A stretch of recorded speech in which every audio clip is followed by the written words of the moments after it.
It's Thursday, July 19th, and I'm your host, Paula Hersey. On today's show, we're talking water quality with the town manager, and we learn about surplus town property. Let's start with some news you can use. Following an extensive search this past weekend, prompted by the discovery of 3 unmanned kayaks, the Coast Guard is reminding boaters to write their name and phone number on their small boats. Unlike larger recreational vessels, most paddlecraft do not have hull registration numbers that allow responders to contact the owner when the vessel is found unmanned. As a result, valuable resources and hours of manpower are used conducting an often unnecessary search. Following an extensive search this weekend, prompted by the discovery of 3 unmanned kayaks, sorry about that, folks. It looks like we have a technical glitch. One moment.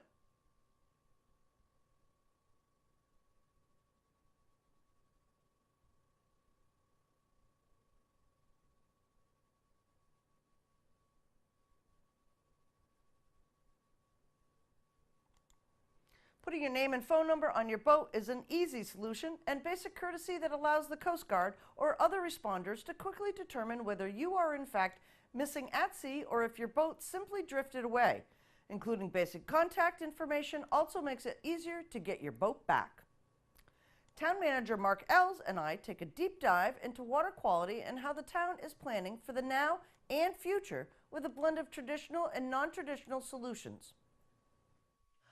A special interview today with Town Manager Mark Ells. We are in the Town Manager's conference room. Yes. This is quite nice, Mr. Ells. Oh, thank you. Thank you. Comfortable. Might make it our new set. That's fine. You're always welcome. Always welcome. So I know I'm a special visitor in the conference room, but you had a really special visitor this past week here in Town Hall. Lieutenant Governor. Yes. Amazing. Always great to see. Karen Polito, she is, as the whole administration, is extremely accessible to municipal government and officials and elected officials and administrative people like myself. I say this often, but this is going into my 29th year in municipal government, and I've never had this sort of direct relationship with specifically the Lieutenant Governor. Mm-hmm. From time to time, the Governor will engage, but I'm sure he's very, very busy, as she is, but she makes herself available. She's called me every significant event, whether it's weather or just leading into a major season or program, and she'll text or call and want to know how it's going and is there anything they can do to help us, and that's impressive, quite honestly. Right, and when you talk about state government, they have a hand in municipal government, literally from the laws all the way down to a lot of things that we actually do. Oh, absolutely. I mean, Civics 101, you go from federal to state to local, right. And basically, depending on the laws and how they apply, specific to a location or more broadly, especially if it morphs to town, state might have jurisdiction, or state to state, feds might have it, right. Or country beyond our own, domestic borders. But so you rein it all in, and yes, everything we do is impacted by the state of Massachusetts and the laws and the regulations and the rules and the procedures that they establish. We also have local rule. Our charter is like the state or the Fed's constitution, and it lays out the powers and the duties of our government. But so we need to have this sort of relationship with our state, and we need to work together when it conflicts. We need to look at the needs because they're very different from Boston, to Worcester to Barnstable. And how we can collectively come together and address those needs for our state and then for each of our communities. And they're also, the governor and the lieutenant governor have served in local capacities in Massachusetts and therefore completely understand what our town council or a town manager or respective staffs are trying to do in their community. So in many cases, it's just them understanding the community. Right. Because everyone's different. Was this a check-in visit, or was there something specific she wanted to discuss with you? You know, Representative Crocker and Hunt were there with us, which was wonderful, and helped to coordinate it.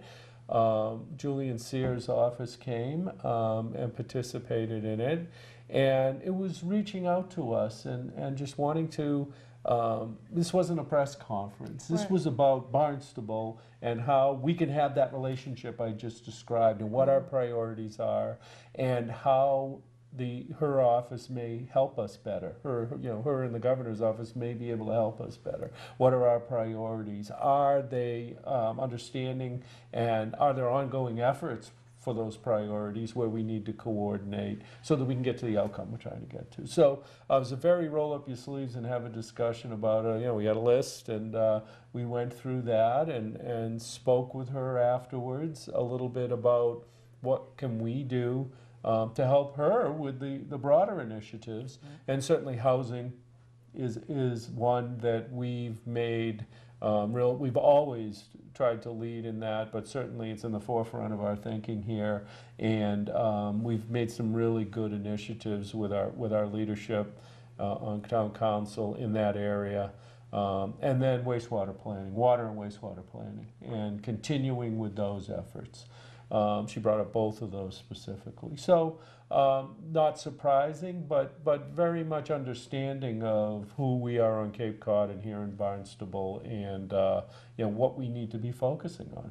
Right. And the town has, you mentioned wastewater, attended a presentation by Assistant Director Rob Steen with the DPW. Barnstable's really serious. We're on the road to making some changes and some inroads in wastewater and nitrogen loads and other traditional and non-traditional mechanisms to help our water and water quality. We rely on it so much, from tourism to safe drinking water. Can you touch upon a few of the things that the town's doing right now that's addressing wastewater? Well, it's everything from traditional approaches, which is sewer expansion, to more innovative, non-traditional approaches, such as looking at various systems, environmental systems within our community, and understanding how they serve that environment that they're in, specifically dredging projects. And by dredging, but by moving forward with a series of dredging projects over the coming years, will that help us to better flush the embayments, and therefore will we see a return on that investment? Not just, we all know that people come here for water. And that's just at the heart of what Cape Cod is. And many people have boats as well. So we know that the dredging does the navigable sort of aspect of enhancing our bays and our waterways. But when you jump more to the environmental side, there's certainly knowledge that improved flushing helps that nutrient loading issue. And trying to quantify that, though, is a whole different non-traditional sort of approach to looking at issues like nutrient loading to our coastal embayments. So fortunately for us, one of the positives that came out of the 208 plan was the state recognizing that they needed to have a broader thought process relevant to traditional and non-traditional. The traditional are sewers. Right. And, until the late 80s, the feds and the state were paying for 90% of sewering. So we saw many communities able to go forward with that without the same focus on the cost that they were going to have to bear to do that. Since then, it's gone over to a loan program. So basically, communities pay back the majority, if not all, of the costs of going forward with sewering. So the way that it was looked at changed. But it's taken that long. I've been involved with this issue since I mean, my undergraduate was environmental engineering, so I mean, came out of college thinking about it, trying to apply it, and then came to work for Barnstable in '89, and it was one of the first things we were doing was wastewater planning. So, it's taken this long to get to a point where looking at non-traditional sorts of efforts, I described the dredging, but also Mill Pond.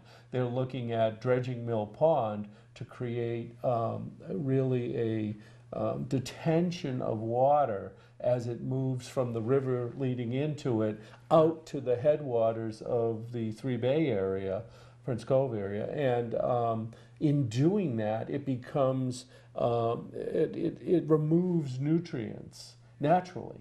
And then they're projecting could be as high as 10 to 20% of the nutrient load, which translates to tens of millions of dollars if we have to remove it by sewering and treating.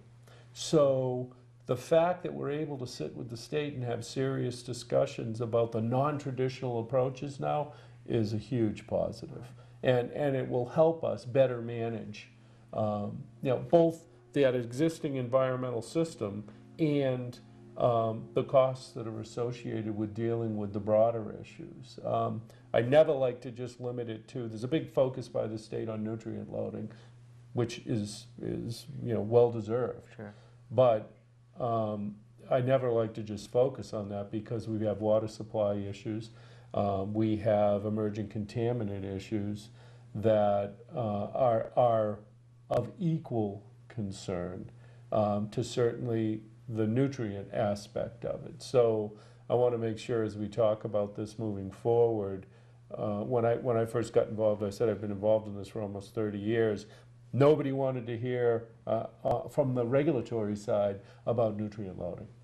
And in fact, if you go back to our 80s and 90s plan, we actually got them to look at groundwater and how discharge through septic systems or treatment facilities and their effluent discharge, how once it went into the ground, it moved and where it went and what its impacts were. Back then, they stopped it at the ground.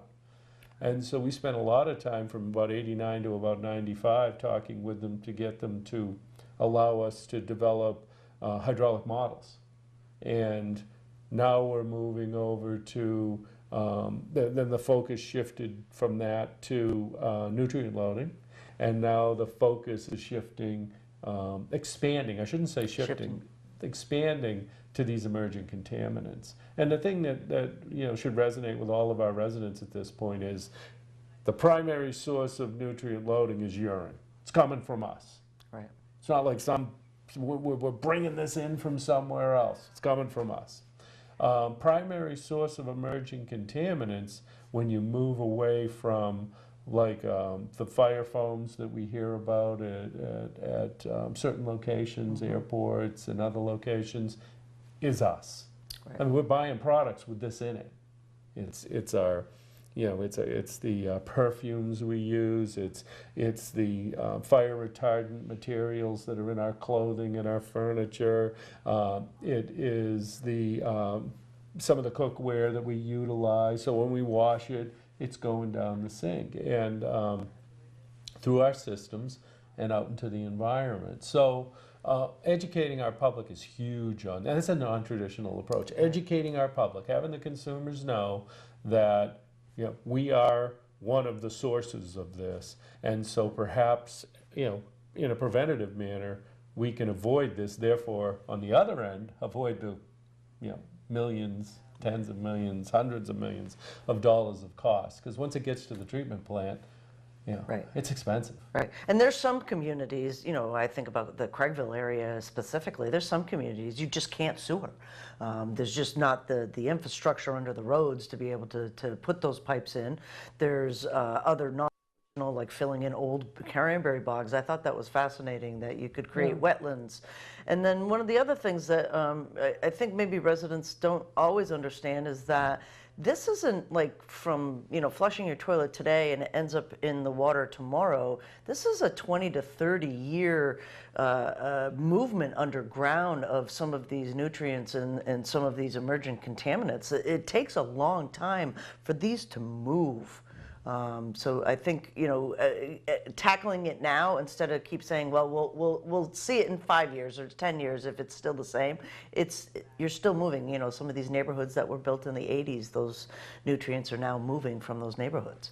Yeah, it is interesting, and it's all education, because I remember when we were talking about sewering around Wequaquet Lake, and residents were saying they lived on Finney's Lane, and we're not on the lake.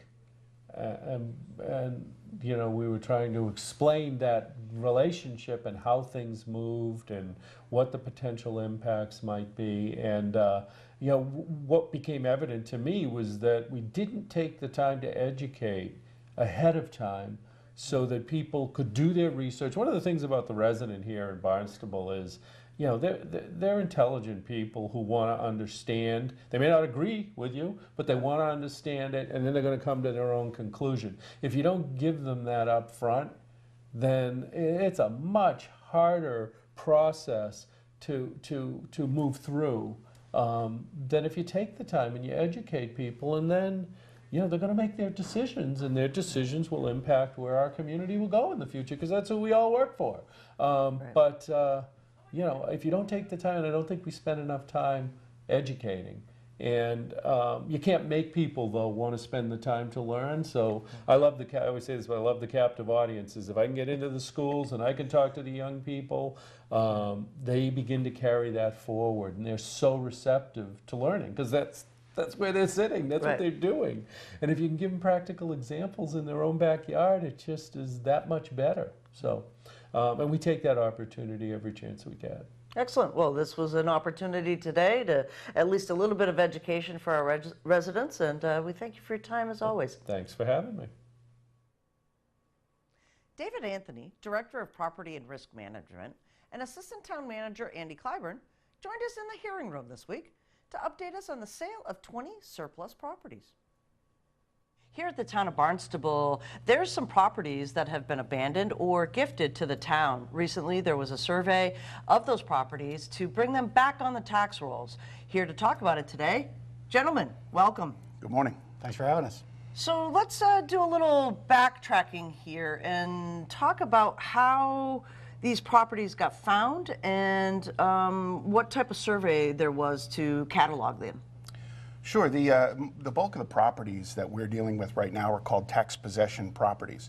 And there's a long, complicated process that basically starts with someone who owns the property, for whatever reason, stops paying taxes on those property. And the taxes are very important. It's the lifeblood of our community.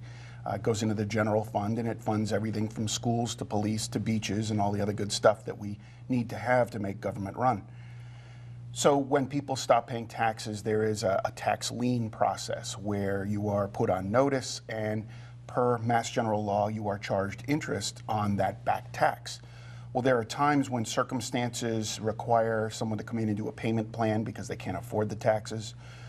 But many times there are just simply abandoned properties. Someone decides they can't do anything with it. It's a scrap, it's a sliver, and there isn't much they can do, so they walk away from it. Well, after a period of time trying to collect those back taxes, we engage in a tax foreclosure where we literally take possession because someone has stopped paying taxes, and it involves the state and the state courts and the land court. It's a very complicated, expensive process, so we don't enter into it lightly. However, we have accumulated over the past 4 decades an inventory of about 100 properties that fell into this category. And because it is also complicated to dispose of them, they have sat.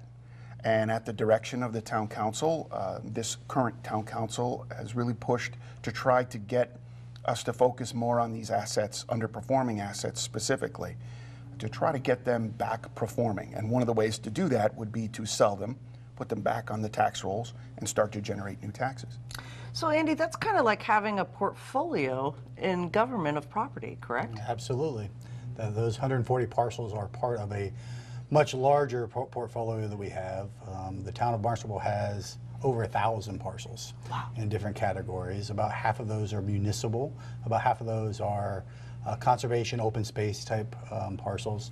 So when we started to address these particular parcels, we were looking at a very small segment, but it really is the tip of the iceberg. When we talk about asset management, portfolio management, we should be evaluating parcel by parcel all of our parcels and determining what assets are essential, non-essential, knowing what we have, where we have it, what we need to do. As David mentioned, is it performing, is it not performing, or is it either contributing to the strategic goals of the town, or is it generating revenue that exceeds costs? So, this effort, like David mentioned, is specific to tax possession, but we're very optimistic moving forward as we put more emphasis on asset management, that we're able to look at our entire portfolio, which for the town of Barnstable is vast.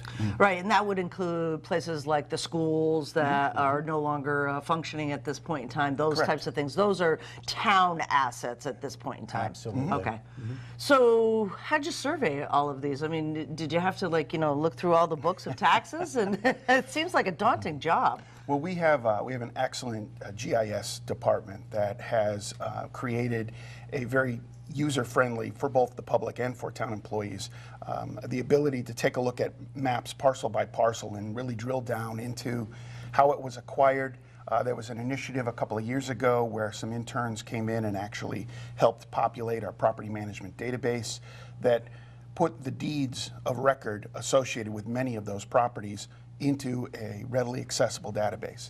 So as we started to cull them down, and you take the conservation properties out and the airport properties and the school properties, and you're left with a much smaller chunk. And then you take the active municipal properties, for example, the parcel that we're on, the beaches, the waste to water. And as you winnow it down, you get down to a much smaller group. So as daunting as it might be to go through all of them, you really only had to start with that smaller amount. Now, it doesn't mean that we won't go back in and take a look at properties. Certainly there's some in that group that might make sense to go to conservation. They might make sense to put next to a municipal property. DPW might want to retain one of those properties for a future pump station if they expand sewers. So there's a lot of communication with all the departments about which ones we're going to dispose of. And we also have the guidance of the Asset Management Advisory Committee, which is a body of 5 town councilors that have given us some guidance and some strategic goals as to how to go about doing this. The idea here is it's an open process. There's a lot of communication. There's some starts and stops. You find out the reason we got a property is because it was a very complicated ownership issue, and it was abandoned because there were too many relatives, there were too many heirs, and we've run into a couple of situations where there were mistakes that were made, and because they never got cleared properly, they just have lingered and gotten moldy. And that's going to take some effort to clear up. But I really think that this is a great start. It's an opportunity for us to develop some success, a track record of success in managing these assets. And it's also generating some revenue. Right. So you have some clean deeds. What do? Call Sotheby's and say, "Hey, I got some property for sale." How do you operate as a real estate agent as a town? Well, we actually can't operate. Are you doing show? We're not real estate. No, right, exactly. As you can see by how long the process is taking, Right. and we haven't done this in the past to this magnitude. Right. So I think it's been a real opportunity going through with these first 20 parcels to get the process in place. And Right. there's definitely lessons that we've learned along the way. Sure. That'll help the next phase, Absolutely. and Next phase subsequent to that. phases. Absolutely. So those, do they kind of like the town properties that you may be disposing of, they go through a request for proposal type of option? People from the community, businesses, things like that, if they see the property, they can bid on it? I'm curious. I don't know how that process works. That's exactly how it It is? Exactly, Oh, yeah. how about that? So Mass General Law, which dictates so much of what we do in town government, has a specific way that a town has to dispose of property. No doubt in the wild and woolly days of the 40s and 50s, there were backroom deals, but so much of government now since the 80s has been set on this open and transparent process. So we have to multiple times declare its surplus. We have to do a public bid. We have to open the bids publicly. We have to publish the results so that nobody can think that this was done in the dark of night or because somebody knew somebody. It really has to be done in an open and efficient way. And because we're not realtors, this is a way of our putting out this asset and saying, whoever gives us the highest bid can now take ownership of this, or we can sit down and negotiate with you. In some cases, we can do municipal auctions, very much like a bank would do a foreclosure auction. But the property has to be the right property in order to take advantage of that method as well. Okay. Next steps. I mean, again, you say you're learning from these processes. So as the first 20 go out the door, what's the next steps? How are you going to manage this process? It seems like an enormous amount of time, you know, with all the protocols that you have to manage through the state and through, you know, open and transparency government. Well, well, the bids closed in March. Okay. It's now July, and all closings for those. We've been working with land conveyance attorneys and the attorneys for all of the winning bidders, and they're all closing in July. Okay. So that's a win for us. We're going to have 20 parcels close. We're generating around $450,000, $470,000 from that, and then the future benefit of taxes, obviously. Right. So really this month of July is focused on getting those purchase and sale agreements in place and closing with those, and then going to the next phase. You know, we really focused on what we thought were the cleanest, easiest parcels to start with of those 140, and it came down to 20. So now we're working with the asset management committee and determining what's next, what group is next. But I think that we're going to identify another group of properties and go through the due diligence to get them clean if it makes sense to put them out for bid. And it seems more manageable when you're going 20 or 30 properties at a time rather than that bulk of 140. Oh, yeah. Yeah. Excellent. Anything else you want residents to know about this process? Well, I think people will sometimes see a piece of property that's municipal and they will call up and they'll make an inquiry in it. And our office fields those kinds of inquiries all the time. People will ask because it's overgrown or it looks abandoned. The grass may not have been mowed. And we welcome the public reaching out to us because that is one way that we find out about properties and what our priorities need to be. We also encourage the public, if they have a piece of property that they don't want any longer, would like to make a gift, they would like to do a tax donation, would like to sell it to us, to avoid having to go through that lengthy, costly process of a foreclosure, we can accept gifts. Obviously, we're not going to take every property because what we don't want to do is develop another inventory over the next decade of properties that we can't use either. Right. But at the same time, there might be opportunities next to a parking lot where parking could be expanded or a green space could be made. There are a number of different opportunities over the past 20 years where we have taken property in and turned it into something useful for everyone to benefit. Excellent. Thank you so much. Thank you. Thank you. Don't forget, tonight, Town Council meeting, 7 p.m., Town Hall, second floor hearing room, and live on Channel 18. Comments, suggestions, accolades? Connect with us on Facebook, email us, or send us an old-fashioned note by carrier pigeon. Channel 18 works for you. I'm Paula Hersey, and thank you for watching Barnstable Today.